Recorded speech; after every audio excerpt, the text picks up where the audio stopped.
चलिए भैया, तो यूपीएससी की हम चर्चा कर रहे हैं यहाँ पर। और यूपीएससी को लेकर के जो सामान्य सी अवधारणा है, ठीक है, प्री मेंस इंटरव्यू, वो सभी को पता है। उसमें एक विशेष शब्द आता है जिसमें लोग उलझ जाते हैं, वो है क्या? वैकल्पिक विषय। ठीक है, वो क्या है भैया? वैकल्पिक विषय। क्योंकि अक्सर तुमने एक चीज देखी होगी, ठीक है, या तुमने नहीं भी देखी होगी तो कोई बड़ी चीज नहीं है, मैंने ये बहुत बार देखी भी है और प्रैक्टिकली भी देखी है कि लोगों के साथ क्या होता है। बच्चा तैयारी शुरू करता है, ऑप्शनल का चुनाव भी कर लेता है, ठीक है, और ऑप्शनल का चुनाव करने के बाद फिर वो सारी चीजें कंप्लीट करने तक, ठीक है, भरपूर तरीके से मेहनत करता है। और भरपूर तरीके से मेहनत करने के बाद उसको जब पेपर देने पहुंचता है, तब समझ आता है कि मैंने गलत ऑप्शनल का चुनाव कर लिया। अक्सर ये चीजें घटती हैं, क्योंकि अगर आपने एक भी बार गलत ऑप्शनल का चुनाव किया तो ये बात तय मानिए कि आपका एक साल पूरा या एक अटेम्प्ट पूरा खराब चला जाएगा। ठीक है, ये गलतियां क्यों होती हैं, ठीक है, हम उन पे भी चर्चा करेंगे। और क्या सही तरीका है ऑप्शनल का चुनाव करने का। अपनी रुचि एक अलग चीज है, ठीक है, कि हम अपनी रुचि, मेरी रुचि है कि मैं इसमें अच्छा कर सकता हूं, ठीक है, मैं कर सकता हूं, मैं मान रहा हूं। लेकिन क्या यूपीएससी के बिहाफ से हम इसमें अच्छा कर सकते हैं? क्या यूपीएससी के तरीकों के हिसाब से हम हमारे द्वारा चुने हुए ऑप्शनल में अच्छा कर सकते हैं? ये भी सोचने वाली बात है। ये बच्चा सोचता नहीं है। क्यों? क्योंकि हमें मानसिक रूप से इस प्रकार से ट्रेंड किया गया है, ठीक है, ये हम ट्रेंड होते हैं। जब आप 12वीं पास होकर के आ रहे हो और 12वीं पास होने के बाद जैसे ही आप बाहर आते हो या ग्रेजुएशन करके बाहर आते हो, बोलते हो यूपीएससी की तैयारी शुरू करेंगे, आप जिस भी कोचिंग में जाओगे उसमें जो भी बेस्ट फैकल्टी होगी, जिस भी ऑप्शनल को पढ़ाने वाली, उस ऑप्शनल को आपके माइंड के अंदर सेट किया जाएगा। बात स्पष्ट है? ध्यान से समझना। अब तुम बोलोगे भैया तुम भी तो यहाँ पे कोई एक ऑप्शनल पढ़ाओगे, स्वाभाविक सी बात है। तो मैं ये नहीं कह रहा हूं कि मैं पढ़ाऊंगा तो मैं भी तुम्हारा माइंडसेट वैसा बनाऊंगा, बिल्कुल नहीं बनाऊंगा। मेरे तरफ से पढ़ने के बाद आप पूर्णतः स्वतंत्र हैं, आप क्या चुनोगे क्या नहीं चुनोगे, ठीक है। मैं आगे बताऊंगा मैं कौन सा ऑप्शनल बता रहा हूं, पढ़ा रहा हूं, ठीक है। तो इन चीजों, ये जो कुछ चीजें होती हैं या कुछ मापदंड होते हैं, ठीक है, अगर ये फिट हो रहे हैं तो आप उसका चुनाव कर सकते हो, या आप अपनी रुचि से ऑप्शनल का चुनाव कर सकते हो। ठीक, हम कोशिश क्या करने के लिए आए हैं कि बेस्ट ऑप्शनल चुने जो हमारी रुचि है वो, या ऐसा ऑप्शनल चुने जिससे सारे सब्जेक्ट जो है, ठीक है, उसमें हम बेहतर नंबर खींच सके। ये दो ऑप्शन है हमारे पास। अब यहीं से आपका ऑप्शनल का चुनाव तय होगा। क्लियर बात है? तो शुरू करें। अक्सर तुमने लोगों के बीच में देखा होगा, जब भी चार लोग बैठते हैं यूपीएससी यूपीएससी वाले, तो जिन तीन ने एक ही ऑप्शनल लिया है मान लो, और एक अलग ने एक अलग ऑप्शनल लिया है, ठीक है, एक ने चार में से, तो तीन लोग जो हैं वो पूरा प्रेशर लगाने की कोशिश करेंगे उस एक पे कि तू भी हमारी तरफ खिंचा चला। अगर उस एक के पास वास्तविक तर्क नहीं होंगे, एक्चुअल फैक्ट नहीं होंगे, ठीक है, तो वो स्पष्टता नहीं दे पाएगा, वो क्लियरिटी नहीं दे पाएगा कि मैं क्यों नहीं आना चाह रहा हूं तुम्हारे ऑप्शन में। बात क्लियर, बात समझ आ रही है? ये चीजें हमारे पास बिल्कुल क्लियर होना चाहिए, और ये आपको पहले ही साल स्पष्ट हो जाना चाहिए। समझ आ रहा है? ऐसा नहीं, क्योंकि मैंने कई बच्चों को देखा है जो पहला एक बार ऑप्शनल आपने ले लिया, मान लो हिंदी, ठीक है, लिटरेचर, मैक्सिमम बच्चे लिटरेचर ले लेते हैं, ठीक है। लिटरेचर का क्या उपयोग है भाई? अगर तुमने उससे एमए किया हो उस विषय से, तो आप ऑप्शनल लो, कोई बुराई नहीं है। लेकिन आप बिल्कुल छिले मुर्गे टाइप के घूम रहे हो, 12वीं पास होके आए हो, है ना, और उसके बाद फिर ज्यादा से ज्यादा ग्रेजुएशन करा होगा, ठीक है, एकदम छिला मुर्गा बिल्कुल घूम रहा है, कभी भी जाके तंदूर पे रखा जाएगा और पक जाएगा, ठीक, और तुम उसमें चुनाव कर लेते हो किसी की बात में आकर के, तो फिर ये तो सही नहीं होगा ना। मान लो कोई ने बीकॉम किया है, तो कोई ने बीकॉम कर लिया और ऑप्शन ले लिया इतिहास, क्योंकि वो जिस कोचिंग में पढ़ रहा था उसमें उसको बताया, इस तरीके से मैनिपुलेट किया कि उसने इतिहास ले लिया, उसके अल्ले पल्ले ही नहीं आ रहा इतिहास। अब क्या करोगे? चीजें समझना पड़ेगा आपको। इसलिए मैंने बोला कि यूपीएससी सिर्फ पढ़ने से पास नहीं किया जाएगा, ठीक है। यूपीएससी को पास करने के लिए आप में समझ का विस्तार होना अनिवार्य है। यूपीएससी ही क्यों, कोई भी एग्जाम जो आप पढ़ रहे हो, जिसके लिए आप पढ़ रहे हो, उसको पास करने के लिए सबसे अच्छा माध्यम है आप समझ के साथ पढ़ो। ठीक है, सिर्फ रट करके, टेस्ट दे दे के, एमसीक्यू लगा लगा के आप अगर पास हो जाते हो तो ये आपकी योग्यता नहीं बता पाएगा। ठीक है, ठीक है, अगर आप ऐसा कर भी रहे हो और आप पास हो जा रहे हो, है ना, बाई चांस, ठीक है, बाई चांस आप पास हो जा रहे हो, तो आप जैसे ही नौकरी करने जाओगे नौकरी को गाली देने लगोगे। ये बात फैक्ट है। अधिकांश 99% लोगों के अंदर ये समस्या देखने को मिलती है जो अपनी नौकरी से फ्रस्ट्रेट है। फिर आप एक डायलॉग भी देते हो कि कोई भी इस संसार में अपने काम से सुखी नहीं है। ऐसा नहीं है भाई, मैं अपने काम से बहुत सुखी हूँ। ठीक है, कोई भी मत गिनो हमें फिर। क्लियर बात है ना, कोई भी ये कह देते हैं ना, कोई भी अपने काम से सुखी नहीं है। ठीक, पढ़ रहे हैं, अरे भैया पढ़ना है। ठीक, तो बहुत स्पष्टता होना जरूरी है। क्लियर बात है, बात स्पष्ट समझ आ रही है, आगे बढ़ रहा हूं मैं। ठीक, ध्यान से समझना। देखो, जब हम वैकल्पिक विषय का चुनाव करना होता है तो हमें कुछ चीजें ध्यान में रखना चाहिए। उससे क्या होता है, हमारे अंदर क्लियरिटी आ जाती है और उसके बाद हम एक सही विषय का चुनाव कर सकते हैं। ये मतलब नहीं है कि मैं एक विशेष सब्जेक्ट पढ़ाऊंगा आपको ऑप्शनल में तो मैं उसको आपके ऊपर थोपूंगा। मैं बिल्कुल नहीं थोपूंगा। आप, मैं ये चीजें बता रहा हूं, जो मुख्य कुछ बिंदु बता रहा हूं, कुछ पॉइंट बता रहा हूं, इन पॉइंट को ध्यान में रखोगे और उनको ध्यान में रख करके आप ऑप्शनल का चुनाव करना। ठीक, हाँ, कोई बच्चा अगर पीजी कर रहा है और पीजी कर लिया है मान लो किसी ने मैथमेटिक्स से और बहुत अच्छा गणित है उसका, तो वो गणित ऑप्शनल रख सकता है। समझ रहे हो ना, विशेष तौर पे, क्योंकि एक डर का माहौल भी है लोगों के अंदर कि ऑप्शनल अलग से पढ़ना पड़ता है कुछ अलग से नहीं पढ़ना पड़ता है। ठीक है, उसी सिलेबस का हिस्सा है वो। क्लियर, अगर आप इतिहास को पढ़ोगे तो इतिहास है, कुछ पोर्शन ऐड हो जाता है ऑप्शनल में। इकोनॉमिक्स है, उसका कुछ एक्स्ट्रा पोर्शन ऐड हो जा रहा है ऑप्शनल में। ठीक, हम ऐसा ऑप्शनल चुनेंगे जिसका फायदा हमें जीएस में भी मिले, जिसका फायदा हमें निबंध में भी मिल जाए। समझ रहे हो, तो क्यों ना हम ऐसा ऑप्शनल चुन लें जिसका हमें हर पेपर में फायदा मिल जाए। हर 250 नंबर में, ठीक है, उन हर 250 नंबर में से लगभग 20-30 नंबर अगर हम ऑप्शनल की मदद से खींच पा रहे हैं तो वो हमारा ऑप्शनल अच्छा होगा। स्वाभाविक सी बात है।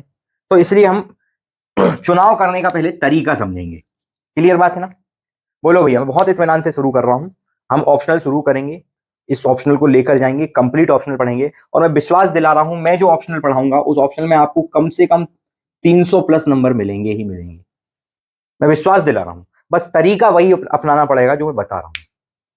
ठीक है, अब तुम बोलोगे भैया तुम तो ऐसे विश्वास से कह रहे। मैं कह रहा हूं क्योंकि मैं उन पे शोध कर चुका हूं। विश्वास मैंने बताया है एथिक्स की क्लास में, तर्कपूर्ण सिद्ध है वो, तर्कपूर्ण तरीके से बताऊंगा मैं।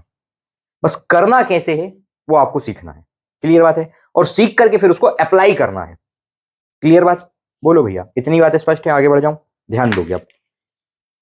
अब मैं यहां मान रहा हूं कि आप जो बच्चे हैं, ठीक है, वो एकदम जीरो पर हैं और जीरो पर होने के बाद मैं कुछ छोटी सी बात जो मैं हमेशा बताता हूं वो बता दे रहा हूं। ठीक है, यूपीएससी का जो पेपर होता है, ठीक है, सबको मालूम है। ठीक है, आजकल क्योंकि इंटरनेट का जमाना है तो सबको ये चीजें बहुत आसानी से पता चल जाती हैं। वो बात अलग है कि सिलेबस कोई ढंग से नहीं पढ़ता है ना कोई पढ़ा रहा, लेकिन मालूम सबको है। तो ये मालूम है आपको कि यूपीएससी का जो पेपर है, ठीक है, यूपीएससी का जो पेपर है, प्री तो तुम्हें मालूम है क्वालिफाइंग होता है और मेंस जो है, ठीक है, वो 250 नंबर के 4 पेपरों में बटा है। 250 नंबर के 4 जीएस के पेपरों में बटा है। ठीक है, 250 नंबर का एक निबंध का पेपर है उसमें। ठीक है, और उसके अलावा अगर देखें तो 250 नंबर के 2 पेपर होते हैं आपके ऑप्शनल के। बात स्पष्ट समझ आई, बोलो भैया। इस प्रकार से आपका मेंस का जो क्राइटेरिया है वो बांटा गया है। ठीक है, जीएस 1, 2, 3, 4 ये 250 नंबर के हैं। इसमें आपको इतिहास, राजनीति, ठीक है, नैतिकता, नीति शास्त्र मतलब, ठीक है, साइंस एंड टेक, ये सारी चीजें आपको पढ़ना पड़ता है। इकोनॉमिक्स, भूगोल, ये सारी चीजें आपको कायम पढ़ना पड़ता है जीएस 1 से लेकर जीएस 4 तक। इसके अलावा निबंध का एक पेपर होता है जो 250 नंबर का होता है और एक ऑप्शनल का पेपर होता है। इतनी बात तो हमारे पास क्लियर है। और इस प्रकार से 1750 नंबर का कुल पेपर आपको लिखना होता है। ठीक है, 1750 नंबर आपके लिखने की स्किल के ऊपर डिपेंड करते हैं। ये बात आपको स्पष्ट हो गई। अगर आप इसमें अच्छा प्रदर्शन करोगे, ठीक है, तो वो वाली कहानी से बच जाओगे जो सामान्यतः देखी जाती है कि यूपीएससी बोर्ड जो है वो भेदभाव करता है, मालूम है करता है, हो सकता है कर रहा होगा। हमें क्या करना, हमने तो अपना बेस्ट कहां पर दे आए, लिखने में जो हमारे हाथ में था वो हमने करे आए। अगर आप इस चीजों पे ध्यान दोगे तो जो कहानी गढ़ी जाती है या जो सत्य है असत्य है, मैं इसमें 100% नहीं कह सकता, ठीक है, मैं 100% नहीं कह सकता कि एलिट ही यूपीएससी निकालते हैं, ठीक है, गरीब बच्चे नहीं निकालते, सब निकाल सकते हैं, ठीक है, माइंडसेट का खेल है सारा, ठीक। तो ये चीजें अगर आपकी क्लियर हैं तो आपको क्या है, रैंक लगाने से कोई नहीं रोक सकता, इतनी बात क्लियर हो जाएगी। अब अगर देखो ये 500 नंबर का खेल है, इसमें अगर हम ऑप्शनल अच्छा चुनेंगे तो 500 में से 300 प्लस मार देंगे, 310, 320, 350 तक मार देंगे अगर ऑप्शनल अच्छा चुनेंगे तो, ठीक है। ऐसा ऑप्शनल चुना जाए जिसमें हमारी रुचि हो, पहली चीज, ठीक है, कोई बात नहीं, ठीक है, जिसमें अधिकांश बच्चे पास हो रहे हो, ये भी देखना अनिवार्य है, जिसका पासिंग परसेंटेज ज्यादा हो, ठीक है, पासिंग परसेंटेज ज्यादा हो, जिसने चुनाव करते टाइम, मतलब ऑप्शनल का चुनाव करते टाइम जिसका प्रभाव दूसरे विषयों पर भी पड़ रहा हो, ये भी देखना अनिवार्य है। इतनी बात क्लियर हो गई बेटा, बोलो भैया, ठीक। तो हमारा मुख्य उद्देश्य क्या है, पहला उद्देश्य तो हमारा है जब हम यूपीएससी में बैठते हैं तो हमें प्री पास करना है, प्री क्या करना है, सिर्फ पास करना है, स्पष्टता आ रही,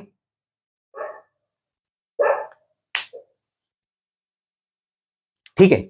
और सबसे मेन उद्देश्य क्या है, जब मेंस का पेपर हो तो मेंस के पेपर में अधिक से अधिक नंबर खींचना है, अधिक से अधिक नंबर खींचना है, जिसके लिए सबसे अच्छा माध्यम है अच्छा ऑप्शनल चुनना, ठीक है, जिसके लिए सबसे अच्छा माध्यम क्या है, ऐसा ऑप्शनल चुनना, ठीक है, जो समझ पैदा करे। हर ऑप्शनल समझ पैदा करता है ऐसा नहीं है, जो समझ पैदा करे, पहली बात। दूसरा, जो दूसरे जीएस के जो 4 पेपर हैं उनमें भी हमारी मदद कर सके, ताकि हम दूसरों से 10-5 नंबर भी ज्यादा ले आए तो अपना काम बन जाएगा। अपने को तो वो देखना है ना कि हमें किस तरीके से दूसरों से आगे निकलना है, ये बात स्वाभाविक है। अब तुम बोलोगे दूसरों से आगे निकलना, वो डायलॉग मार दोगे, तो वो डायलॉग यहां नहीं चलते, व्यवहारिक बातों में ठीक है, प्रैक्टिकली चीजों में ये डायलॉग नहीं चलते, क्लियर बात है ना, ध्यान देंगे अब। तो ये कैसे होगा कि हम ऑप्शनल का चुनाव करते टाइम इस चीज को ध्यान में रखें कि कैसे हमारा ऑप्शनल दूसरों से हमें जीएस के पेपर में मदद करते हुए दूसरों से 10-5 नंबर 20 नंबर ज्यादा दिलवा रहा है, इतनी बात क्लियर है ना। अगर हर सब्जेक्ट पे 5-5 नंबर ज्यादा आ गए ऑप्शनल की मदद से तो 20 नंबर ज्यादा हो जाएंगे 4 पेपर में, और 5 नंबर निबंध में भी अगर मदद कर दी ऑप्शनल ने थोड़ी बहुत, मूर्त निबंध आ गया मान लो, अमूर्त निबंध आ गया मान लो, उसमें भी अगर समझ का दायरा बड़ा है और हम ऑप्शनल की मदद से 10 नंबर ही निबंध में ज्यादा मान लिए तो 30 नंबर हमारे पास ओवरऑल ज्यादा हो जाएंगे। और अगर हमारा ऑप्शन मजबूत है तो हम तो 320 330 मार ही रहे उसमें, सिलेक्शन फिर कौन रोकेगा बताओ।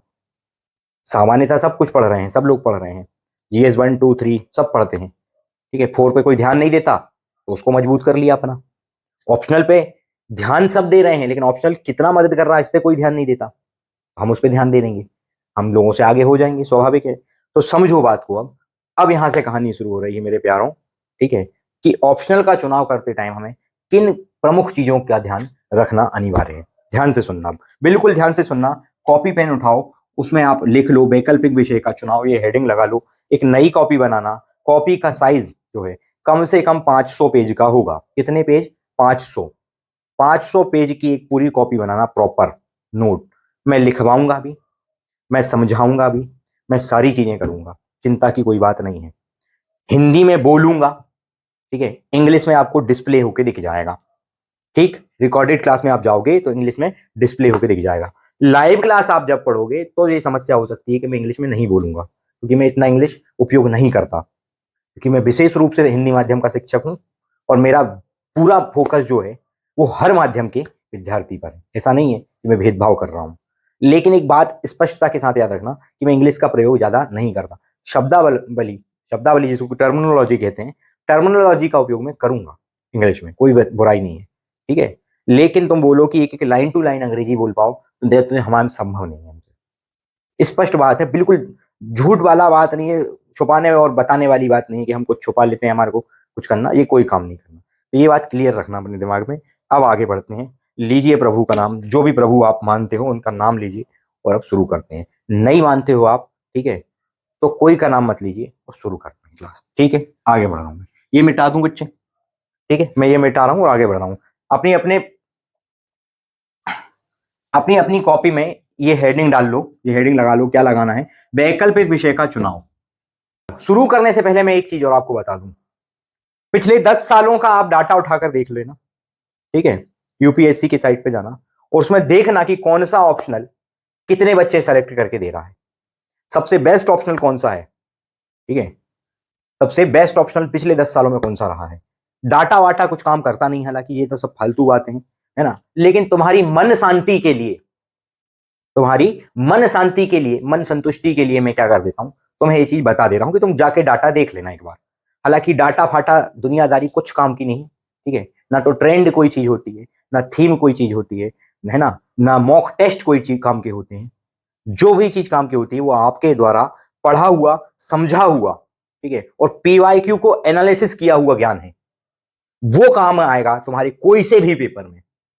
और जो थीम, मॉडरेट, ये शब्द चलते हैं बहुत, ठीक है, थीम में फंस गया, मॉडरेट में फंस गया, ठीक है, ट्रेंड में फंस गया, पंचायत में फंस गया दुनियादारी की, पेपरों की, कोचिंग वालों की, वो निश्चित रूप से फेल होगा। जो मॉक टेस्ट में उलझा है निश्चित रूप से फेल होगा। समझ रहे हो बात को? अगर कोई बच्चा मेरे से कहता है कि मैं सिर्फ मॉक टेस्ट देकर पास हो जाऊंगा, तो भैया उसको नमस्ते करो, उसकी किस्मत होगी बहुत प्रबल, बहुत तेज, बहुत तीक्ष्ण, तो पास हो जाएगा सिर्फ मॉक टेस्ट। मॉक टेस्ट देख करके कोई पास नहीं होता। मॉक टेस्ट की जो सच्चाई मैं एक आध दिन पूरी क्लास में लाके बता दूंगा, इकट्ठा बिल्कुल स्पष्ट बता दूंगा, चिंता कोई बात नहीं है, ठीक है, उसमें अलग जाएंगे अपन। अभी आपने हेडिंग लगा ली, आप लिखना चालू करेंगे, ध्यान समझो। सबसे पहला जब हम ऑप्शनल का चुनाव कर रहे होते हैं तो सबसे पहला जो थॉट हमारे मन में आता है कि हमें किस तरीके से चुनाव करना है, उसके लिए आपको सबसे पहला एक ही चीज याद करना है कि आपका इंटरेस्ट किस चीज में है, आपकी रुचि किस चीज में है। अगर आपकी उस विषय के अंदर रुचि ही नहीं है, मान लो कोई मेरे से कहते भैया इंग्लिश लिटरेचर ले लो ऑप्शनल में, उससे बहुत बच्चे पास होते हैं। अरे हम क्या, हमारा पूरा खानदान बैठ के एक साथ पढ़ेगा ना, तो भी नहीं पढ़ पाएगा अंग्रेजी इतनी तेज। समस्या है ना हमारे को, ये हमारी व्यक्तिगत समस्या है कि हमसे अंग्रेजी नहीं बनती, उतनी उतनी बनती है कि पेपर क्वालिफाई हो जाए, बस पेपर क्वालिफाई कर जाए इतना बनता है, उसके अलावा कोई जरूरत ही नहीं है हमें।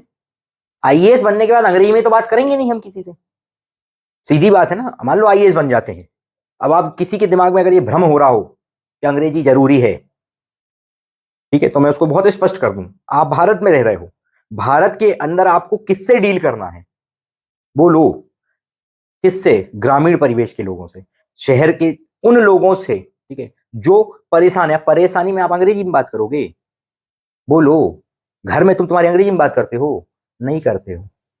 वो तो सिर्फ उतनी ही अंग्रेजी आती है, twinkle twinkle little star, how are wonder what you are, बस इतनी अंग्रेजी आपको हमारे बचपन में सिखवाई थी, थोड़ी सी, बेटा तुम सुनाओ। हालांकि हमारे बाप ने तो वो भी नहीं सिखवाया, उनने तो सीधा बोल दिया था तुम कुछ मत सुनाओ। ठीक है, ये क्लियरिटी है, क्योंकि तो ये तो नहीं कर सकते अपन। अब रुचि नहीं है हमारी अंग्रेजी में, तो कैसे हम कर लें? या तो रुचि पैदा कर दे कोई ऐसी, कोई ऐसा मास्टर होता जो अंग्रेजी विषय में हमारी रुचि पैदा कर देता, तो ऐसा तो नहीं हो पाया संभव, ठीक है, क्योंकि उस तरीके से पढ़ाया नहीं गया स्कूल में। मालूम होना चाहिए सबको, नहीं पढ़े, तुम भी नहीं पढ़े, ये बात तो समझ रहे हो, तुम भी रट के ही पास हुए हो सब, याद रखना। समझ के अगर पास हुए होते तो आज आपका बौद्धिक स्तर बहुत ऊंचा होता। जिसका बौद्धिक स्तर ऊंचा है वो योग्य अधिकारी कहलाता है, वो योग्य अधिकारी कहलाता है, ऐसे धर पकड़ वाले अधिकारी नहीं, ठीक है, जो किताबें लिख दे रहे हैं वो पकड़ा जा रहे हैं, ठीक है, जो फोटो अपलोड कर दे रहे हैं एआई से और राष्ट्रपति पुरस्कार पा जा रहे हैं। समझ रहे हो? इस टाइप के नहीं बनना है हमें, हमें योग्य अधिकारी बनना है। योग्य अधिकारी आप कब बनोगे? जब आपकी नौकरी करने में रुचि होगी, ड्यूटियों को पूरा करने में आपकी रुचि होना चाहिए, तो वो रुचि पैदा की जाना है। अब ऐसा कोई मास्टर होता, ठीक है, जो कर देता तो हम भी कर लेते। तो पहला जो आपका, जब ऑप्शनल का आप चुनाव करेंगे, वैकल्पिक विषय का जब आप चुनाव करेंगे, लिख लो, इंग्लिश में लिख लो, हाउ टू चूज ऑप्शनल। ठीक है, तो जब आप वैकल्पिक विषय का चुनाव करते हैं तो आपके दिमाग में पहली चीज स्पष्ट होना चाहिए कि आपकी रुचि किस तरफ है, और अगर नहीं भी है, ठीक है, तो किस विषय में आपकी रुचि बन रही है, ये भी ध्यान रखना। क्योंकि भाई मान लो कोई बच्चा आ रहा है बीकॉम करके, बीएससी करके, ठीक है, अब उसको मुख्यतः सब्जेक्ट जो है वो तो आर्ट्स वाले पढ़ना है, तो रुचि बनाना पड़ेगा उसमें। तो किस विषय में आपकी मूल रुचि बन रही है, ठीक है, अब जो डेवलपमेंट हो रहा है वो आपका किस दिशा में हो रहा है, वो ध्यान में रखना है। पहली चीज क्लियर हो गई। अच्छा, रुचि होना क्यों जरूरी है, ये चीज कभी सोची? रुचि होना इसलिए जरूरी है ताकि आप कोई भी सिलेबस को पढ़ोगे तो उसमें बोर ना हो। उसमें क्या है, आप बोर ना हो कि बहुत बड़ा सिलेबस है, सालों का, 1.5 साल का सिलेबस है, 1.5 साल, 1.25 साल का, और 1.25 साल तक अगर आपको वो सारी चीजें पढ़ना है, ठीक है, तो बिना उस सब्जेक्ट की में रुचि के, ठीक है, बिना उस सब्जेक्ट में आपकी रुचि जगाए या रुचि हुए बिना आप उसको कैसे पढ़ पाओगे बताओ? नहीं पढ़ पाओगे, बोर होने लगोगे। और आजकल जितनी तेज गति से जीवन चल रहा है उसमें लोग बोर बहुत तेज होते हैं, स्वाभाविक बात है, स्वाभाविक है ना। आज फलाना प्रेमी है, कल फलाना प्रेमी हो जाएगा, आज फलानी प्रेमिका है, कल फलानी प्रेमिका हो जाए, तुम बोर हो जा रहे हो। एक्चुअल में, एक्चुअल में क्या हो रहा है, बोर, अंग्रेजी में। ठीक है, स्पष्टता आ रही है। अगर किसी को रुचि पैदा करने में शौक है, मतलब समझने में, उसका बौद्धिक स्तर पे उपयोग करने में है, तो आप ऐसे सब्जेक्ट चुनो जो तर्क सिद्ध हो, ठीक है, जो तर्कपूर्ण हो, जो आपको तर्क करने का मौका दे रहे हो। अगर किसी को रटने रटने में इंटरेस्ट है तो लिटरेचर टाइप के सब्जेक्ट ले लो, ठीक है, कोई बुराई नहीं है लिटरेचर लेने में। इंग्लिश लिटरेचर ले लो, हिंदी लिटरेचर ले लो, साइंस ले लो, साइंस में पहले से सिद्ध है वो, उसमें हमें कुछ सुधार उधार नहीं करना रहता ज्यादा। हालांकि साइंस 100% सिद्ध नहीं है, ये बात मान के चलना। उसमें भी अगर 100% सिद्ध होता तो ये वाले नियम के बाद वो वाला नियम, वो वाले नियम के बाद वो वाला नियम, उसके ऊपर इसकी थ्योरी, इसके ऊपर उसकी थ्योरी क्यों आ रही होती? तो 100% तो वो कहानी सिद्ध नहीं है, वो भी मान रहे हो। लेकिन हम साइंटिस्ट तो है नहीं, है ना, हम वैज्ञानिक है नहीं, हम रिसर्चर भी नहीं है, हम तो यूपीएससी के स्टूडेंट है भैया, हमें तो वही चीज देखना है। ठीक है, तो आपको अगर सिर्फ रटने रटने पे जाना है तो आप उस चीज में भी काम कर सकते हो कि लिटरेचर ले लो और सिर्फ रट रट के पास हो सकते हो। होगे नहीं होगे ये बात दूसरी, वो सिर्फ एक ऑप्शनल तय नहीं करेगा, वो सारे सब्जेक्ट तय करेंगे, लेकिन ऑप्शनल का महत्व क्या है वो समझा रहा हूँ। क्लियर बात है ना, ध्यान दो। अब पहले ही अगर आप रुचि जान लोगे या रुचि जिसमें बन रही है उसमें आगे बढ़ने लगोगे तो आपको एक जो समस्या आती है उससे निजात मिल जाएगा। क्या समस्या आती है? चुनाव कर लेने के बाद अक्सर एक बात देखी गई है कि बच्चा पहली साल तो मान लो भूगोल से दिया मेंस, दूसरी साल मेंस में सेलेक्ट हुआ, इतिहास कर लिया, फेल हो गया, तीसरी साल में समझ आया हिंदी लिटरेचर कर लिया, चौथी साल समझ आया सोशियोलॉजी कर लिया, 4 अटेम्प्ट बर्बाद कर दिए उसने। ठीक है, और कई ऐसे होते हैं जो पूरा पूरा पढ़ने के बाद कहते हैं कि अब नहीं समझ आ रहा। उसका कारण क्या हुआ? हम उस विषय के अंदर अपनी रुचि नहीं जगा पाए। स्पष्ट बोलो भैया, क्लियर हो गया? ये पहला पॉइंट क्लियर हुआ। चुनाव करते समय हमें, ऑप्शनल विषय का चुनाव करते समय हमें कौन सी पहली बात सबसे ज्यादा जरूरी है जो याद रखना है कि हमारी उस विषय के अंदर रुचि कितनी है। क्लियर? आगे बढ़ जाऊं, ध्यान दो। अब दूसरी सबसे महत्वपूर्ण बात जो हमें याद रखना है विषय का चुनाव करते समय वो ये है कि रुचि बदल तो नहीं रही है। ठीक है, इंटरेस्ट, रुचि है ना, इंटरेस्ट होता है, अंग्रेजी मीडियम वाले परेशान हो रहेंगे, और रुचि परेशान हो रही होगी कि मेरा नाम ले रहा है भैया बार बार। ठीक है, तो रुचि बेटा परेशान मत हो, देखो परेशान होने की जरूरत नहीं है। ठीक है, ये बात को समझो, आपका इंटरेस्ट कोई फिक्स तो है नहीं, वो तो इंटरेस्ट है, बदलते ही रहता है, बदलते ही जाता है, बढ़ता है, घटता है, कभी इसमें आ गया, कभी उसमें आया, कभी ये बगल भाग गया, कभी वो बगल भाग गया, क्योंकि ये दिमाग स्थिर थोड़ी है। तो कोशिश ये की जाए, ध्यान से समझना बेटा, दूसरी जो बात है, ठीक है, क्योंकि संभव ही नहीं है ना, ये संभव ही नहीं है कि आपका इंटरेस्ट कोई एक विषय में आ जाए। आप बैठकर पढ़ रहे हो, मान लो इतिहास, हिस्ट्री, आपने ले लिया ऑप्शन में हिस्ट्री, बाजू वाला पढ़ रहा है भूगोल, 4 अच्छी बातें उसने भूगोल की बता दी, आपका इंटरेस्ट भूगोल में आने लगा। बोलो हो कि नहीं हो? समझ आ रहा है? 4 अच्छी बातें कोई ने साइकोलॉजी की बता दी, मनोविज्ञान की, आपका मनोविज्ञान में इंटरेस्ट जग गया, ठीक है। तो ये तो भाई भटकता हुआ मनुष्य है, और मनुष्य तो है ही भटकता हुआ, आज भी भटक ही रहा है, ठीक है। तो मनुष्य की रचना जो है बहुत सर्वश्रेष्ठ रचना मानी जाती है परमात्मा की, ठीक है। लेकिन रचना अकेली करी है, याद रखना। निर्णय लेने का फैसला आपके मन पे छोड़ दिया है परमात्मा ने, आप जानो, आपका काम जाने। समझ रहे हो बात को? तो वो तो भटकता ही प्राणी है, ठीक है, ठीक है। तो ये तो संभव ही नहीं है कि आपकी एक चीज में इंटरेस्ट आया, एक चीज में आपका रुचि बढ़ जाए, नहीं हो सकता। आज की डेट में आप वर्तमान के उदाहरण देख लो। एक लड़का है, 10 लड़की पसंद आई, एक लड़की है, 10 लड़के पसंद आए। अब उन 10 में से चुनना एक को है। अब मान लो तुमने उस लड़के को, मान लो लड़की के लिए बता रहा हूं, ठीक है, उस लड़के को उसके व्यवहार से, ऊपरी व्यवहार से, दिखावे से, या जो वो पैसा दिखा रहा है उससे, या उसके बैकग्राउंड से, इन आधारों पे चुन लिया, इनमें से कोई एक आधार पे भी चुन लिया, और वास्तविकता उसकी दूसरी हो, उलट ही हो, तो क्या होगा? चुनाव गलत हो जाएगा। क्या होगा? गलत हो जाएगा ना चुनाव। फिर क्या होगा?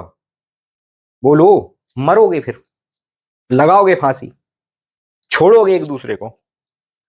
मान लो एक लड़के ने 10 लड़कियां देखी, और एक विशेष सुंदर लड़की को उसकी सुंदरता के आधार पर चुन लिया। स्वाभाविक है, लड़के इसी आधार पर चुनते हैं, सुंदरता। चुन लिया, अभी तुम जिस विषय में घुसोगे मैं सारी चीजें क्लियर कर दूंगा।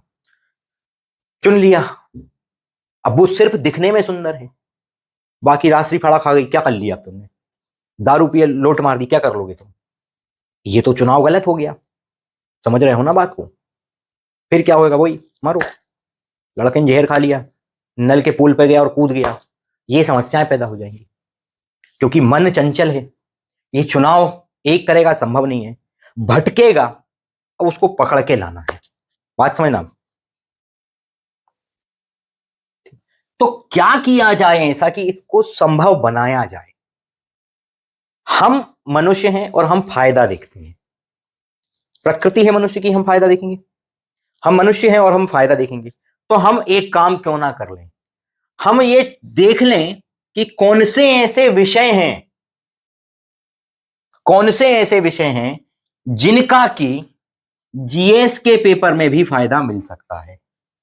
अभी मैंने लड़के लड़की का उदाहरण दिया। एक सुंदर लड़की को अगर आपने, मान लो एक लड़के ने पसंद कर लिया है, उसका बाजू वाली लड़की के को देखने के बाद भी मन डामाडोल हो रहा है, विचलित हो रहा है, ठीक है, उसकी तरफ भी अट्रैक्ट हो रहा है वो, तो अब उसमें समस्या है कि किसका चुनाव सही होगा। उसको देखने के लिए वो क्या देखेगा? इसके क्या फायदे हैं, उसके क्या फायदे हैं, क्योंकि मनुष्य तो स्वार्थी है ना, पुतला है स्वार्थ का, वो अपना फायदा पहले देखेगा। जिसके ज्यादा फायदे वो उसको चुन लेगा। ब्याह करते टाइम आप क्या देखते हो? लड़की क्या देखती है? लड़के के पास सरकारी नौकरी है कि नहीं है, काला है गोरा है, वो बाद की बात है, सेकेंडरी है, उसमें वो कॉम्प्रोमाइज कर जाएगी। सरकारी नौकरी, कमाता कितना है। लड़का क्या देखता है? सरकारी नौकरी, अब तो दहेज जिसका बाप देगा कि नहीं देगा, कितना दहेज देगा।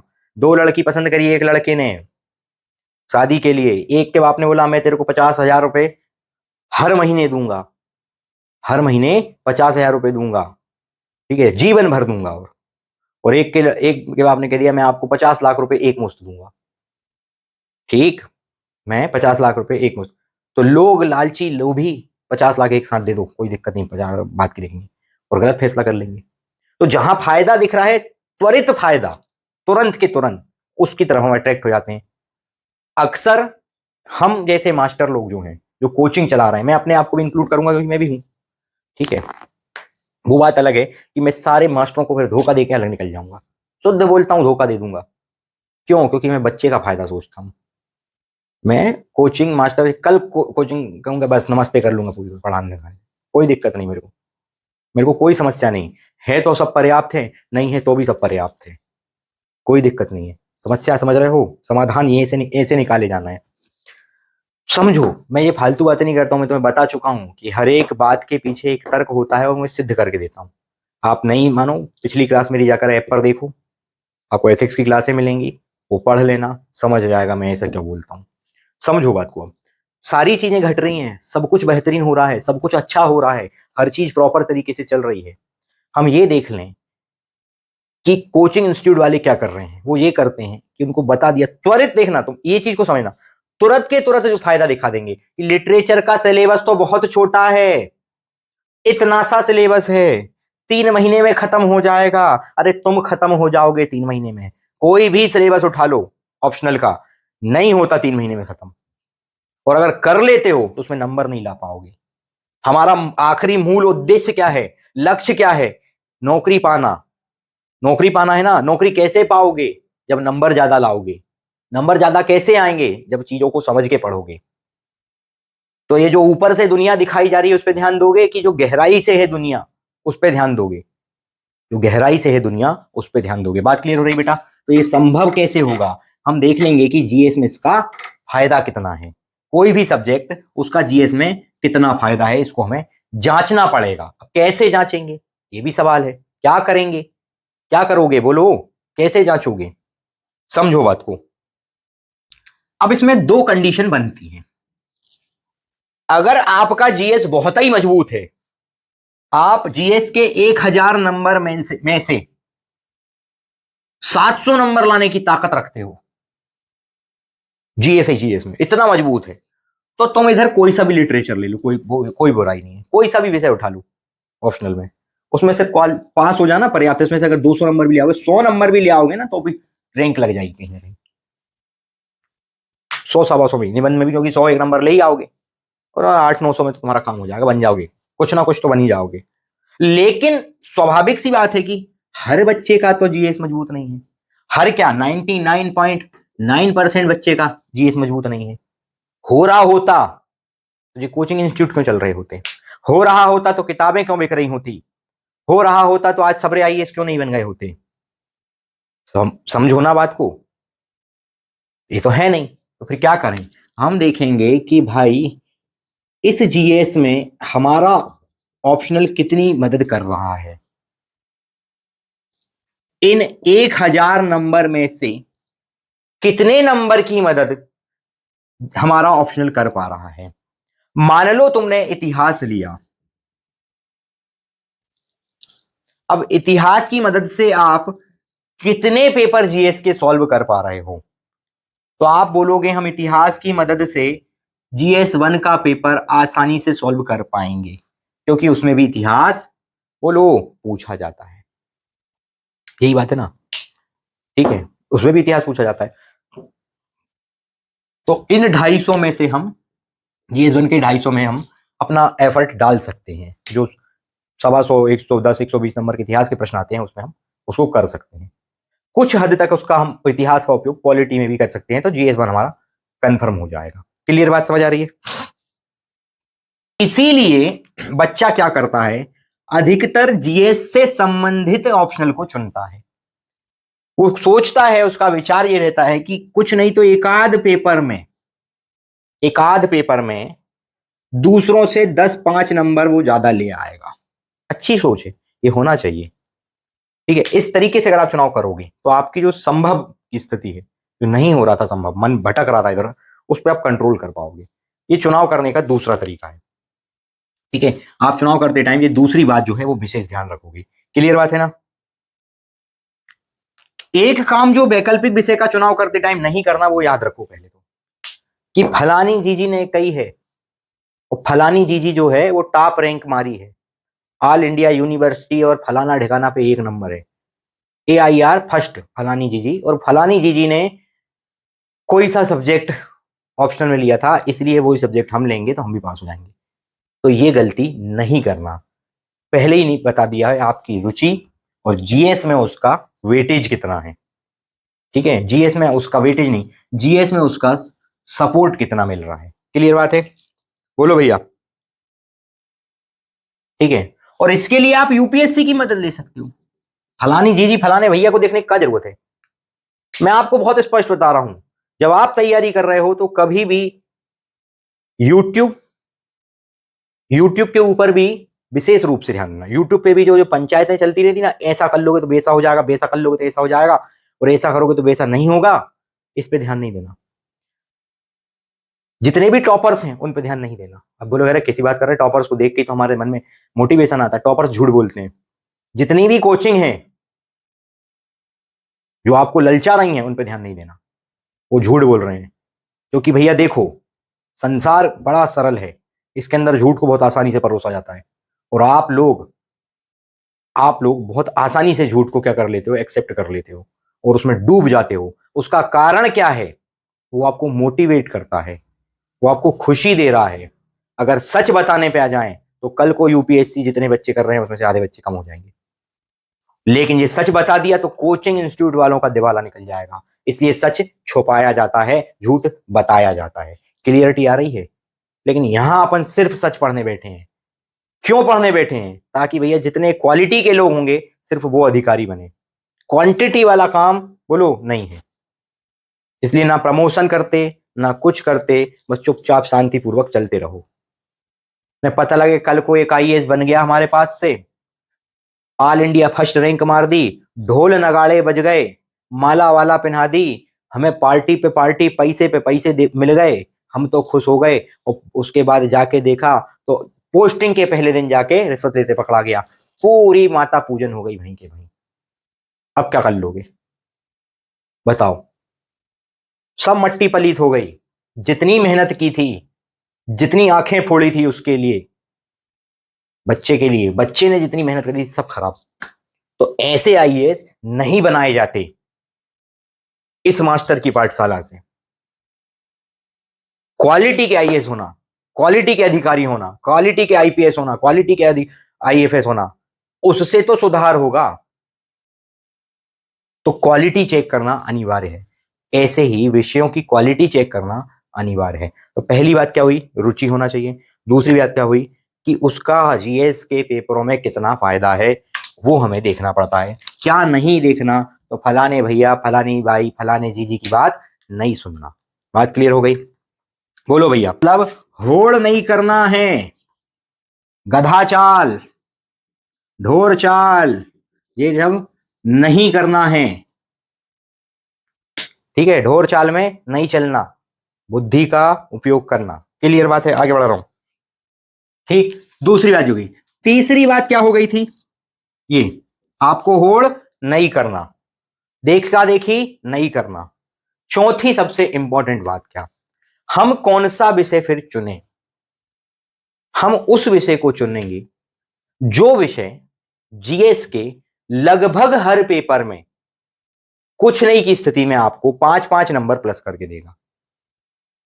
मतलब कि 4 पेपर में 20 नंबर और निबंध में 5 नंबर, 25 नंबर दूसरों से ज्यादा कर देगा। और 25 नंबर की जो महत्ता है, ठीक है, 25 नंबर की जो इंपॉर्टेंस है वो क्या है, वो आप पढ़ते पढ़ते समझ जाओगे, देख करके भी समझ जाओगे, सुन करके भी समझ जाओगे।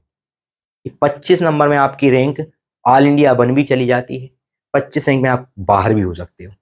ये चीज को समझना। 25 तो बहुत कह दिए, पॉइंट 0.0001 नंबर भी अगर ऊपर नीचे हो रहा है ना, ऊपर नीचे खेल हो जाएगा। ऑल इंडिया रैंक 1 रैंक 2 में अंतर जाता है।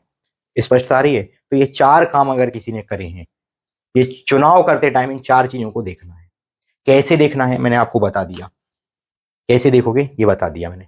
कोई भी विषय का आप चुनाव कर लो, अगर आप पूर्णतः जीएस में मजबूत हो तो कोई भी लिटरेचर ले लो, कोई सा भी सब्जेक्ट ले लो, आपको कोई नहीं रोक रहा।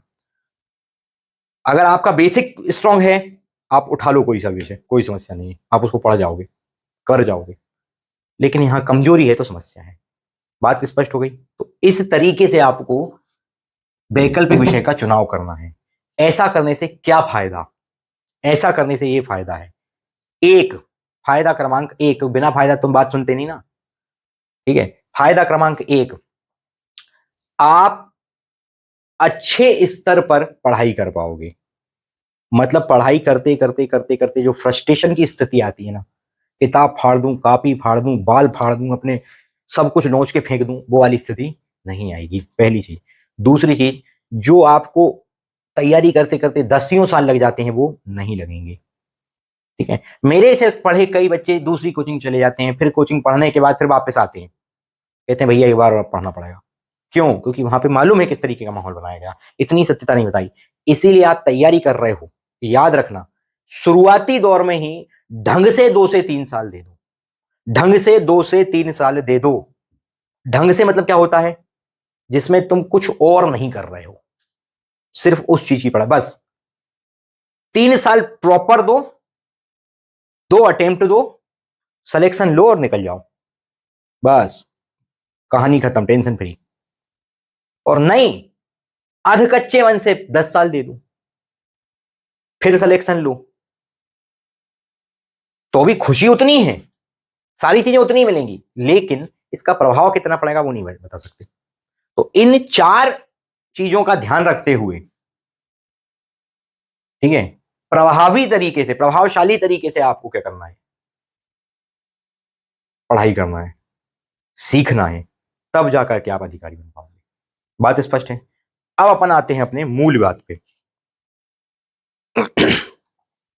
अब तुम बोलोगे कि भैया अब तुम ये भी बता दो, इतनी पंचायत हो गई, कौन सा विषय लें हम? तो देखो मेरे बच्चे, मैं जो हूं यहां पर अब आज से, ठीक है, समाज शास्त्र को वैकल्पिक विषय के रूप में पढ़ाना चालू करूंगा। कौन सा भैया? समाज शास्त्र, सोशियोलॉजी, सोशियोलॉजी, सोशियोलॉजी। अब तुम बोलोगे भैया लियो कर दी वही बात, इतना ज्ञान दिया और आखिर में सोशियोलॉजी पढ़ा रहे, अब तो हमसे बोलोगे सोशियोलॉजी लियो वैकल्पिक विषय। मैं नहीं बोल रहा, लेकिन मैं ऐसा नहीं बोल रहा, मैं आपसे बोल रहा हूं आप स्वतंत्र हो पूरी तरीके से। जिनको सोशियोलॉजी पढ़ना है, जिनने चुन लिया है इन मानकों का उपयोग करके सोशियोलॉजी को, वो आ जाओ, आ जाओ। मैं ऐसा पढ़ा के दूंगा आपको, लिखित में देता हूं, स्टाम्प ले आना, लिखित में दे रहा हूं। 300+ नंबर अगर नहीं आए पढ़ाना बंद कर दूंगा, लेकिन शर्त इतनी है, जैसा बोल रहा हूं वैसा करना पड़ेगा। हो सकता है उसमें आपको मौत भी दिख जाए, ठीक, कई लोगों को पढ़ने में मौत आती ना, अरे अब कौन पढ़ेगा यार इतना कठिन, तो हो सकता है ऐसी स्थिति आ जाए, लेकिन घबराना नहीं है, डरना नहीं है। पांव लड़खड़ा जाए भले ही, हाथ कपने लगे, रुकना नहीं है। वाह क्या मोटिवेट हो गए हम तो, यही तो सुनने के लिए यहां बैठे थे, है ना? ऐसा नहीं है, ठीक है, ऐसा कुछ नहीं होता। माइंड सेट के साथ पढ़ोगे स्पष्टता रहेगी। तो मैं यहाँ पे सोशियोलॉजी यानी समाज शास्त्र को वैकल्पिक विषय के रूप में स्टार्ट करने जा रहा हूं। बात क्लियर है बेटा? ठीक है। अब चाहे आप हिंदी माध्यम के हों या आप इंग्लिश माध्यम के हों, उससे कोई फर्क नहीं पड़ता, उससे कोई फर्क नहीं पड़ता, ठीक है। अगर आप समझ के पढ़ोगे तो बोलूंगा मैं हिंदी में, आपको समझ जाएगा, आप इंग्लिश में उसको लिख पाओगे। लिखने की इतनी परेशान होने की जरूरत नहीं है, इतना परेशान होने की आवश्यकता नहीं पड़ेगी। मैं हिंदी बोलूंगा, इंग्लिश में प्रॉपर लिखा आएगा, उसको आप लिख लेना वहां से देख करके, वीडियो डलेगी वीडियो में से लिख लेना, लेकिन शर्त इतनी सी है कि आपको वीडियो देखना पड़ेगा, ये नहीं कि इकट्ठी करके रख लो, देखना पड़ेगा। मैं इसके अंदर आपको हर एक चीज बताऊंगा, ठीक है, कितना प्रभाव पड़ रहा है, कितना परसेंट बच्चा सोशियोलॉजी को लेकर के पास होता है, ठीक है, जीएस के किस पेपर में कितना प्रभाव डाल रहा है, कितने नंबर आप दूसरों से आगे हो जाओगे, ये सारी चीजें क्लियर करूंगा, कुछ छोड़ूंगा बोलो नहीं। बात क्लियर है बेटा? और याद रखना, जब मैं समाज शास्त्र पढ़ाऊंगा तो इसका फायदा तुम्हें सिर्फ लिखने में नहीं, इंटरव्यू में भी मिलेगा, क्योंकि मैं आपके मानसिक स्तर को उस स्तर तक लेकर जाऊंगा जहां से सारी चीजें खुल जाएंगी। समझ आ रहा है? ये मेरा विश्वास है, ये मेरी गारंटी है, मैं उस स्तर पे ले जाऊंगा। शर्त बस याद रखना, शर्त क्या है, शर्त क्या है? मैं आपसे इतना पैसा भी नहीं ले रहा तो आप मेरे पास टिकोगे, सिर्फ वही टिकता है यहां पर। मास्टर की पाठशाला के अंदर मैं आपको विश्वास दिला रहा हूं, वही बच्चा टिकता है जो मेरी शर्तों के अनुसार चलेगा। अब बोलोगे भैया तुम्हारी शर्तों के अनुसार, क्योंकि भैया देखो फीस मैं इतनी ले नहीं रहा हूं, 100 सवा 100 कितनी रुपया है मेरे को भी, मैं मालूम, 100 1 रुपये 100 सवा 100 रुपया फीस है, वो भी महीने महीने में इंस्टॉलमेंट में दे रहा हूं। अब ऐसा भी काम नहीं है कि आपने 1 लाख रुपये फीस भर दी हो उलझ गए, स्वतंत्र हो भैया, पुराना तो ठीक, नहीं पुराना तो ठीक, कोई बुराई नहीं है उसमें, लेकिन जिसको पुरा गया और जो टिक गया वो बनेगा ही अधिकारी, ये लिख के, ये मैं लिख के दे रहा हूं, वो अधिकारी ही बनेगा। नहीं अधिकारी बन पाया, उसकी किस्मत है। अगर मान लो 5% किस्मत है, हम विश्वास करते हैं, स्वाभाविक है, सबको करना चाहिए, करो तो करो, नहीं करो तो तुम्हारी है बात। लेकिन 5% किस्मत में अब मान लो नहीं बन पाया तो क्या करेगा? ठीक है, तो वो मेरे पास आ जाना, मैं उसको बोल दूंगा वो पढ़ा पढ़ा लेना, मैं टेस्ट लूंगा एक, फिर तुम पढ़ा लेना, बोलो। तब भी मैं तुम्हें इतना योग्य तो बना के बना दूंगा, ठीक है, कि आप कहीं भी किसी भी मुद्दे पर लड़ सको, डिबेट कर सको, और तर्क सिद्ध डिबेट कर सको। ऐसा नहीं कि मुंह चला के आ गए नेताओं टाइप का, ये काम नहीं, तर्क सिद्ध। क्लियर बात हो रही है? आगे बढ़ू, ध्यान दो। हिंदी माध्यम हो या इंग्लिश माध्यम हो, कोई फर्क नहीं पड़ेगा, दोनों में परसेंट रेशियो समान है, परसेंट रेशियो समान है, याद रखना। सोशियोलॉजी एकमात्र ऐसा सब्जेक्ट है जो हर साल लिया जा रहा है, ठीक है, हर साल लिया जाता है ऑप्शनल के रूप में, और हर साल अच्छे रिजल्ट देता है। मनोविज्ञान एक ऐसा सब्जेक्ट है जो हर साल लिया जाता है, हर साल अच्छा सब्जेक्ट, हर साल अच्छा रिजल्ट देता है, ठीक है। हिंदी लिटरेचर, एक बार आंधी चली थी 2017 में, आंधी तूफान, उस बार हिंदी लिटरेचर बहुत लोगों ने ले लिया, पास भी हो गए, रिजल्ट सुधर गया, तो हिंदी लिटरेचर का आंधी चल गया। उसके बाद हिंदी लिटरेचर कभी नहीं दिखा, इंग्लिश लिटरेचर दिखता ही नहीं ज्यादातर। मैं ये नहीं कह रहा कि वो सब्जेक्ट खराब है, जिसकी जैसी रुचि, लेकिन मैं तुम्हें वास्तविक सत्यता बता रहा हूँ। इतिहास हो गया, भूगोल हो गया, ये अच्छे सब्जेक्ट है, बहुत क्वालिटी के सब्जेक्ट है, लेकिन इनका सिलेबस बहुत बड़ा है, इनकी तुलना में बड़ा इनका भी सिलेबस है। ये मत सोच लेना कि सोशियोलॉजी का सिलेबस छोटा है, आज ही बता दे रहा हूं, कल फिर बताऊंगा कि कोई भी ऑप्शनल का सिलेबस छोटा नहीं है, वो हमेशा अतिरिक्त सिलेबस है और वो बड़ा ही है। क्योंकि 500 नंबर दे रहा है वो, तुम्हें छोटा कैसे हो जाएगा? बोलो कैसे हो जाएगा? सिलेबस को पढ़ लेने से काम नहीं चलेगा, समझ करके एक एक चीज की शब्दावली, एक एक शब्दावली को, टर्मिनोलॉजी को क्लियर करना, और उसके बाद लिखना। जो आप लिखोगे, आप यहां पर गारंटी हासिल कर लोगे अपने रिटर्न स्किल के आधार पे कि इंटरव्यू कैसा जाएगा। क्लियर बात हो रही है? बोलो हाउ कि नहीं हाउ, समझ आ रहा है? तो ये जो चीजें हैं, इन आधार पर आपको क्या करना है? विषय का चुनाव करना है। मैं मेरी तरफ से समाज शास्त्र विषय को शुरू कर रहा हूं ऑप्शनल के रूप में। अब जो भी बच्चे ये चीजों को पालन करके समाज शास्त्र को अपना वैकल्पिक विषय बनाना चाह रहे हैं, उनका स्वागत है, वो पढ़ेंगे। कब? कल से, अगली क्लास से वो चालू हो जाएंगे समाज शास्त्र को समझना।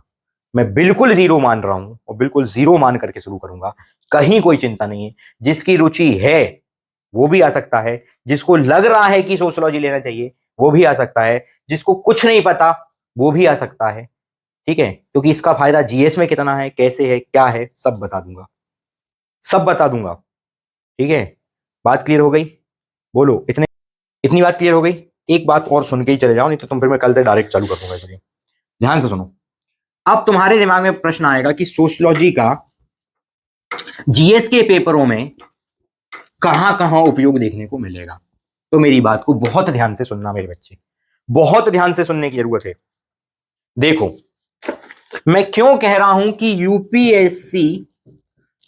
यूपीएससी के हिसाब से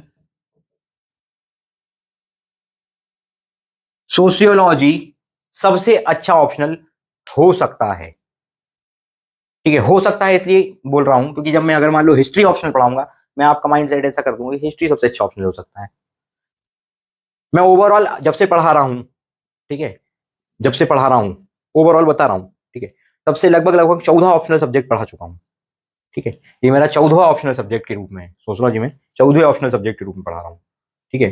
तो मैं आपका माइंडसेट किसी भी स्तर पे ले जाऊं, कोई दिक्कत नहीं मेरे को। हिस्ट्री तो हिस्ट्री बोलो, पॉलिटी तो पॉलिटी बोलो, मैं वो उसमें तुम्हारी उसकी बड़ाई कर दूंगा, तुम उसमें घिरा जाओगे। क्योंकि देखो, स्वाभाविक सी बात है, तुम तो आंखों की चमक देख रहे हो ना, तुम वही देख रहे हो ना जो दिख रहा है, बस। हम तो तुम्हारी आस्था और भावनाओं से खेल जाएंगे 2 मिनट में, ठीक है। तो इस सत्यता को पहचानो, हर कोई को अपनी भावनाओं से खेलने का मौका मत दो। मैं आपको तर्कपूर्ण सिद्ध करके दे रहा हूं कि यूपीएससी के हिसाब से सोशियोलॉजी सबसे अच्छा ऑप्शनल क्यों हो सकता है। ध्यान से समझने की कोशिश करोगे, समझ जाएगा। देखो, सबसे पहला कारण तो सोशियोलॉजी आपके आसपास का सब्जेक्ट है, इसलिए ये सरल है। मैंने अभी कितनी बार सबसे पढ़ा रहा हूं, जैसे एक भी बार नहीं बोला कि इसका सिलेबस छोटा है। याद रखना, सिलेबस छोटा नहीं है, ये दिमाग में बैठा लो, छोटा नहीं है, विस्तृत ही है, बड़ा ही है। तो लेकिन फायदा क्या है कि सोशियोलॉजी आपके आसपास का सब्जेक्ट है, आपके घर से शुरू हो रहा है, आपके पड़ोसी में है, पड़ोस में है, शहर में है, यही सोशियोलॉजी है, यही सोसाइटी है, यही लोगों से घिरा हुआ है। ठीक है, तो इसलिए सरल है पढ़ना, और उदाहरण भी हम वो ही उपयोग करते हैं जो आपके आसपास में दिखेंगे, और सरल हो जाएगा। क्लियर बात हो रही है, और सरल हो जाएगा। तो सबसे पहला तो क्या है, आसपास देखने को मिल रहा है। हालांकि हर सब्जेक्ट आसपास देखने को मिलता है, तो हम देखते नहीं हो, ठीक है, लेकिन ये स्पष्ट रूप से देखने को मिलता है, ये स्पष्ट रूप से। और सोशियोलॉजी के शादी ब्याह में चले जाओ, इससे अच्छी सोशियोलॉजी के उदाहरण तो कहीं मिलेंगे नहीं। सरल पड़ेगा, जब सरल पड़ेगा तो पहला कारण क्या हो गया, बोलो, यूपीएससी के लिए सबसे अच्छा सब्जेक्ट कौन सा हो गया, सोशियोलॉजी। क्यों हो गया, क्योंकि ये बहुत सरल है। मैं ये बिल्कुल नहीं कह रहा हूं कि इतिहास कठिन है, इतिहास भी सरल है, वो भी हमारे आसपास है, बस पढ़ने का तरीका आना चाहिए। मैं आपको हर एक तरीका सिखा दूंगा, विश्वास दिला रहा हूं। अरे रात रात भर चिल्ला रहा हूं, और क्या कर दूं, ठीक है। मेरे को सिर्फ योग्य अधिकारी चाहिए। योग्य मतलब योग्य, जो अपनी पोस्ट के साथ पूरा न्याय कर पाए, जो लोगों के साथ पूरा न्याय उनको दिलवा पाए, जो उनमें सुधार कर पाए। ऐसे अधिकारी अगर आप बन रहे हो ना, तो बात है। मेरे से पढ़ के कितने अधिकारी बने, लेकिन मैं पूर्ण विश्वास से अभी नहीं कह पाता, ठीक है, पूर्ण विश्वास से बिल्कुल नहीं कह पाता, इसलिए ना कोई प्रमोशन करता ना कुछ करता। पूरे विश्वास से नहीं कह पाता कि वो अभी योग्य हुए कि नहीं, क्योंकि पेपर निकालने को मैं योग्यता का आधार नहीं मानता। क्लियर बात है, आगे बढ़ जाऊं, ध्यान दो, ठीक है। तो ये आसपास है, और इसमें हमें क्या पढ़ना है, लोग, समूह लोगों का, जिसको तुम समाज कह देते हो, ठीक है। समाज कब की, पहले की और आज की, दोनों को कंपेयर करना है। और क्या पढ़ना है, बहुत आसान है कि नहीं है। अरे बहुत आसान है, बहुत मजा आएगा, नहीं आए तो बोल देना भाई, नहीं आए तो पढ़ाना छोड़ दूंगा। अगर तुम्हें इस विषय को लेने के बाद इसमें पढ़ने में मजा नहीं आए, पढ़ाना बंद कर दूंगा। और बोलो, ठीक है। अब कई लोग बोलेंगे नहीं आ रहा मजा, छुड़वाना ही चाहते हो, मैं छोड़ दे रहा हूँ पढ़ाना, सुधार लो तुम, अपने आप को भी सुधार लो, मैं छोड़ देता हूँ पढ़ाना, कोई दिक्कत नहीं, मेरे को कोई शौक नहीं है, मेरे को कोई शौक नहीं है कि मैं ऐसे आधी आधी रात में खड़ा हूँ, ठीक है। अब बोल रहा है भाई डांट रहा है, तो डांटेंगे ही, अरे डांट नहीं, ऑफलाइन में होते तो मुंडी पे लात धर देता मैं। ठीक है, आगे बढ़ जाऊं, ध्यान दो। तो प्रतिदिन क्या घटना घट रही है, लोग क्या कर रहे हैं, कैसे कर रहे हैं, आसपास में कैसे खा रहे हैं, पी रहे हैं, बात कर रहे हैं, किस विषय पे बात हो रही है, यही तो समाज है और यही तो हमें पढ़ना है। तो इसलिए ये विषय हमें सरल महसूस होगा। क्यों, क्योंकि उदाहरण सरल होंगे। बात क्लियर हो गई, बोलो भैया। इस सोशियोलॉजी का जो फायदा आपको है वो प्री में भी देखने को मिलता है। दूसरी चीज, प्री में इकोनॉमिकल डेवलपमेंट आपने नाम सुने होंगे, ठीक है, इकोनॉमिकल डेवलपमेंट हो गया, इकोनॉमिक्स हो गया, ठीक है। कुछ प्रश्न अगर सोसाइटी से बन गए प्री के अंदर, तो उसमें भी आपको ये मदद कर जाएगा। मदद कब करेगा, जब आप विषयों के शब्दों को विशेष तरीके से समझोगे तब, ठीक, ध्यान दो। इसके अलावा इसके अलावा देखोगे तुम कि पेपर 1, 2 और 3 के अंदर भी ये स्पष्ट रूप से कैसे दिख रहा है। या आप इंडियन सोसाइटी, भारतीय समाज पढ़ते हो, भारतीय समाज पढ़ते हो, यूपीएससी के सिलेबस में है। भारतीय समाज सोशियोलॉजी का ही हिस्सा है, सोसाइटी का हिस्सा है। क्लियर बात आ रही है समझ, मैं पढ़ाऊंगा, ठीक है। सामाजिक न्याय पढ़ते हो, पढ़ते हो, सामाजिक न्याय सोशियोलॉजी का हिस्सा है, सोशियोलॉजी का हिस्सा है। उस सामाजिक न्याय के साथ कैसा व्यवहार करना है वो एथिक्स का हिस्सा है। तो आप एथिक्स एथिक्स को भी समाज शास्त्र से जोड़ करके पढ़ोगे, आराम से पढ़ोगे, मैं पढ़ा भी रहा हूं, ठीक है। इन सब में आप अगर 5-5 नंबर एक्स्ट्रा खींच लोगे दूसरों से, तो आप बोलो ज्यादा बढ़ जाओगे कि नहीं बढ़ जाओगे, अरे बोलो, बढ़ोगे ना, फायदा मिल रहा नहीं मिल रहा। हिस्ट्री में जाओगे आप, सुधार आंदोलन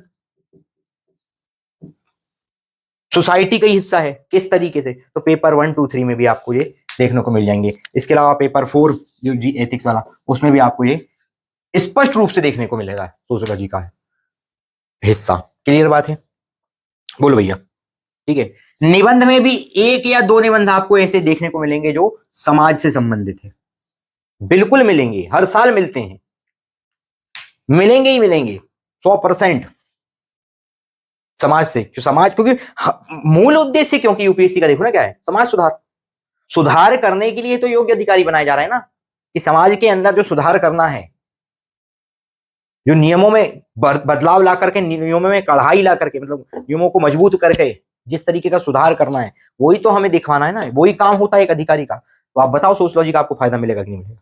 हर स्तर पे मिल रहा है, प्री से लेकर के आप इंटरव्यू भी दियाओगे तो भी मिलेगा। इंटरव्यू में जो प्रश्न पूछे जाते हैं, मैक्सिमम प्रश्न जो होते हैं वो समाज को लेकर के या सामाजिक दृष्टिकोण से पूछे जाते हैं। ठीक है, समझ आ रही बात? समझ गए ना? जैसे भाई जातिवाद पूछता है, आतंकवाद पूछता है, ये सारी चीजें आपको सोशियोलॉजी में पढ़ने को मिलेगी, मैं पढ़ाऊंगा। अब बताओ फायदा है कि नहीं है, बोलो। क्लियर बात है ना? तो ऐसा बिल्कुल आपको फायदा मिलेगा। कितना फायदा मिलेगा इससे? आप दूसरों की तुलना में कुछ नहीं की स्थिति में 30 नंबर प्लस कर जाओगे ओवरऑल, मेंस के चारों और निबंध के पेपर में भी, और ऑप्शनल में तो आपका प्लस होगा। अगर आप 30 नंबर भी इधर से प्लस हो गए दूसरों से तो क्या क्या रैंक होगी, क्या होगा, आप दिमाग लगा लेना। मैं नहीं बता रहा, ये इतनी बुद्धि अपनी खुद की चला लेना। तो ये चीज क्लियर हो गई। इतनी बात क्लियर हो गई तो इसके आगे हम अगली क्लास में शुरू करेंगे समाज शास्त्र या सोशियोलॉजी। क्लियर बात है? बिल्कुल हम जीरो से शुरू करेंगे, एकदम शून्य मानेंगे, बिल्कुल मतलब जीरो से भी माइनस में चले जाएंगे, उस स्तर से शुरू करेंगे, चिंता कोई बात नहीं है। उसके बाद आगे बढ़ते जाएंगे धीरे धीरे। फिर हम विषय को खोलेंगे, सिलेबस पे आएंगे, सिलेबस को खोल लेंगे, किस तरीके से विषय बना, क्यों बना, क्या पढ़ना है, क्यों पढ़ना है, इसका उपयोग कितना होगा, किस तरीके से किया जाएगा, सारी चीजें हम सीख लेंगे। और जब सारी चीजें सीख लेंगे, पीवाईक्यू भी लगा लेंगे, तो ये भी समझ जाएंगे कि किस तरीके से पूछ रहा है। जब सारी चीजें कंप्लीट हो जाएंगी, उसके बाद आपके 300 प्लस नंबर क्यों नहीं आएंगे, इसका जवाब मेरे को दे दो। 100% है कि आपको 300 प्लस नंबर मिलेंगे, लेकिन शर्त क्या है वो याद रखना। शर्त यह है कि वही बच्चा पढ़ पाएगा जो शर्तों का पालन करेगा। नहीं तो कई बच्चे आते हैं, 10,000 बच्चे पढ़ाना चालू करो, बैच एंड होते होते 1,000 नहीं बचती। बात क्लियर है? ठीक है, तो तब तक के लिए सबको शुभ रात्रि।